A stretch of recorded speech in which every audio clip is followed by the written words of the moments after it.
Hello, my friends, this is Dex, and if you are listening to this hot off the press, Happy New Year to you.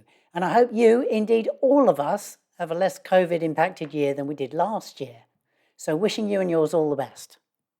Today I want to talk about goals because most people don't achieve their goals and they don't really understand why or how to reverse that. And really you can learn the skill of achieving goals, and it's tremendously powerful to do that. So I'm going to teach you today a few things. And this is part one of 2 goals episodes. In the second part next time, we'll look together at where your goal is going off the rails, if in fact it is, and how you can rescue it and keep going.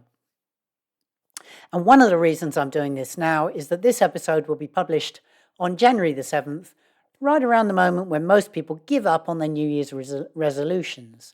And did you know that 92% of New Year's resolutions fail? And they often fail pretty quickly, a lot of them in the first week. So if you've made one and you're listening to this in January, it could be the exact moment to fluff it back up again.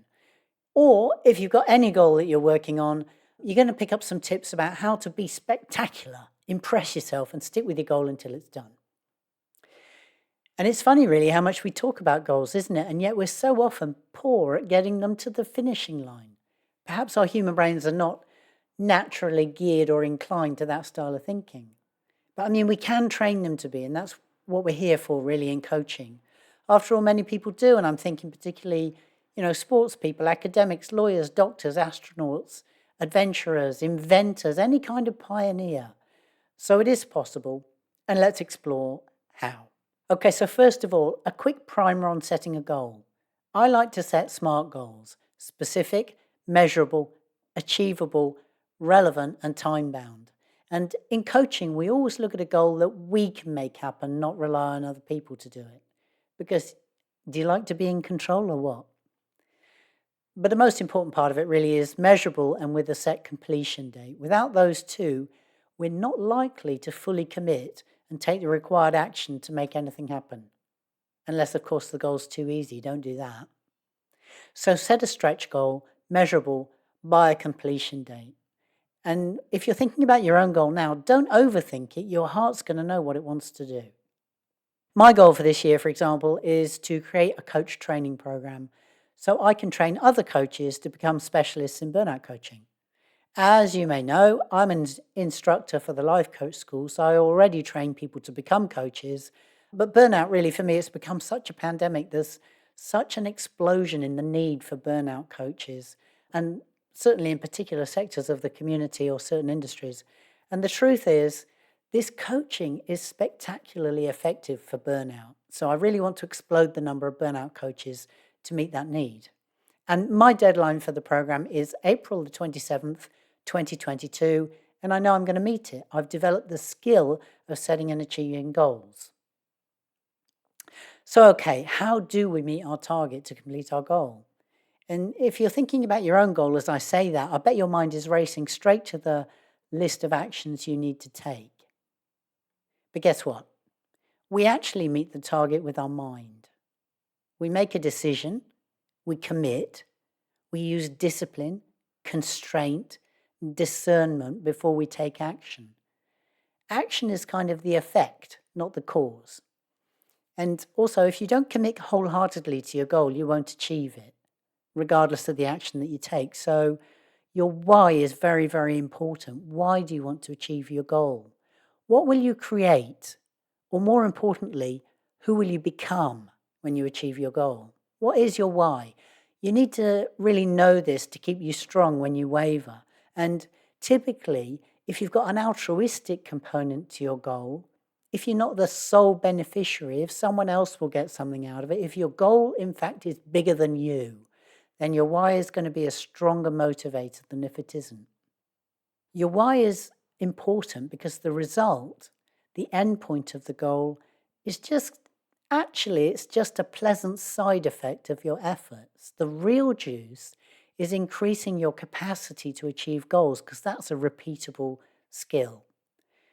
And you're going to achieve your goal essentially in a single brief moment, probably somewhere towards the end of the year if it's a yearly goal. And when you've worked hard every day this year to get there, that moment pales into insignificance. You will have invested so much already in yourself as a human.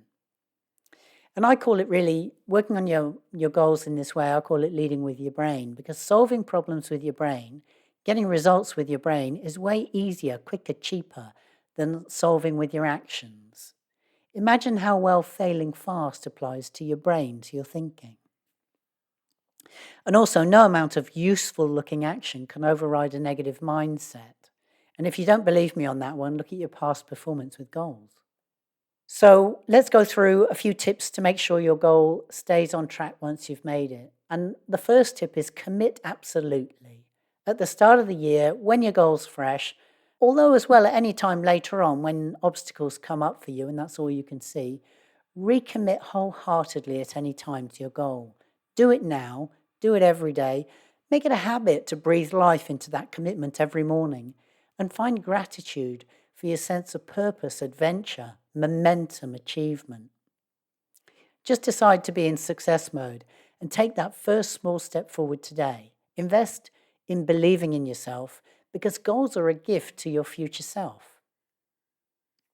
So I'm going to ask you now what your current commitment is to your goal. If you're going to rate it from 1 to 10, where is it sitting?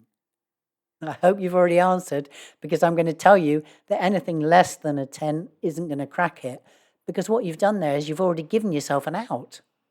So self-coach your commitment until you get it up to a 10. Find all the reasons and thoughts you have to bump it up. And this will help you make sure that your follow-through is strong, sustained, consistent, dynamic, dauntless. So that's step 1, commit absolutely.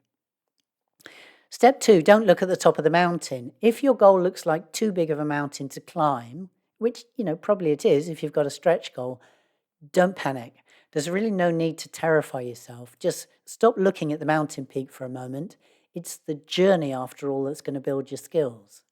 The only step you need to take today is the next one. So how to do this really is break your goal down into what you need to achieve by quarter, by month, by week, and finally for this current week. And when you break it down into sub-goals like that, put the sub-goal deadlines onto your calendar and then also onto your weekly schedule. Just follow it. No other option. Make it happen. Obey your calendar. Your mind might be giving you a bunch of excuses right now, so really listen to that. Listen to that in yourself. If it's doing that while I'm talking, listen. Be onto yourself, because the things that it's telling you are the reasons why you haven't achieved goals in the past. And this is where your work is. So basically, don't give in to the chatter. Don't look at the top of the mountain. Number 3, don't let doubt have a party in your head. Doubt's normal. Of course, doubt will come up when you set a goal. That's how the brain works. But prolonged doubt is an indulgent emotion, an emotion that allows us to escape another more troublesome emotion, and quite often it's fear of failure. Indulgent emotions like doubt, worry, anxiety, confusion all take our mind off the problem. And actually, they just become an activity. We spend time in them. We buffer with them. It can be very short-term successful. It does change state. But don't be distracted. Just spend time allowing the urge to procrastinate, make excuses, abandon your plan, or check your phone. Feel the original emotion. Let's say it is fear of failure. Feel that emotion all the way through. Become familiar with it. And then when it's passed through, when you've felt it, when you've allowed the emotion, then you can return back to your schedule and get on with your task. It's going to be a lot quicker to do that than it is to give in to procrastination or abandon your plan entirely. And also think about this. If you're able to have a thought that generates doubt, you're equally able to have a thought that builds self-confidence, excitement, enthusiasm, commitment, or discipline. So listen to your doubts, but don't dwell on them. Number 4, be in done energy. The best way to get your goal done is via your future self who's already accomplished it. In your mind, you can just be in done energy. You can develop certainty that you will meet your goal. You can be that future you now with all the right thoughts, speech, habits, and behaviors. And when you're in that energy, when you're in future done energy, the energy will pull you into your future, whereas your old thoughts are going to pull you back into the past and failure. So be that future you now, because there isn't any downside to doing that, right? Look hard for thoughts that create certainty that you will hit your goal no matter what. And when I say no matter what, I really mean no matter how much negative thinking you also have, because you can hold the two things together. And when you can create your certainty and just inhabit that for a moment, then you start to just be curious about how to meet your goal. If you're in done energy, even for one day, notice that and notice what you produce during that day. Acknowledge it. This is your repeatable success. So, generate everyday done energy, certainty, and work from that place. Number 5, enjoy the journey. If you think you're going to feel better once you're successful, that's a thought error. You are never going to feel better then unless you feel better now and take the feeling with you. Find ways to appreciate your courage, your commitment, your discipline, your efforts and your wins, and even your fails. Find ways to be grateful every day for being on the journey at all. Celebrate yourself and your life. You're already perfect. The goal's just for kicks, right? When you pause to celebrate every day, you're giving your brain a reason to try again tomorrow. Our brains are motivated by success, by reward, contrary to what we might have been doing up until now. Because if you're living in doubt, overwhelm, confusion, self-blame, any kind of negative emotion, you're basically feeding your brain pain. So stop it. Because the journey is 99% of the experience of getting to your goal. Enjoy that. Don't wait for that fleeting moment of success. So enjoy the journey and find ways to be grateful for it. Number 6, celebrate failure. And I'm serious about this one. Make a tally of all your fails and be grateful to yourself for them. They are what create your wins. Nothing new was ever created without failure. Because remember, the only way you can truly fail is to quit completely. Everything else is just learning. So keep going no matter what. And when you stumble, remember what you promised yourself about your goal. Remember your why. Remember who you want to become. And also how much you want to honor your dreams. It's important because your soul knows that you made that promise. So send yourself the message that you're important, that what you want is important. Acknowledge yourself, thank yourself at every step, and have fun. You got to remember your goal is a living thing. It has animus. It's not going to respond to neglect. It's like a new puppy. You've got to lavish your best attention on it. You have to find delight in it. And then it becomes a game, a puzzle, a challenge, because otherwise, why are you even doing it? So celebrate everything, your dream, your energy, your wins, your fails. Celebrate being alive long enough to pursue the goal. Celebrate the act of creation. So they're my tips for getting started on your goal today. Listen to the next episode for how to deal with any obstacles that come up while you're trying to achieve your goal. And thank you for listening today. Appreciate you giving your time and attention. Stay solid with your goal. You can visit my website at burnouttoleadership.com for the show notes from today. Please subscribe and rate this podcast, or forward it to anyone you know who needs help with burnout or following their dreams, creating new results in their lives.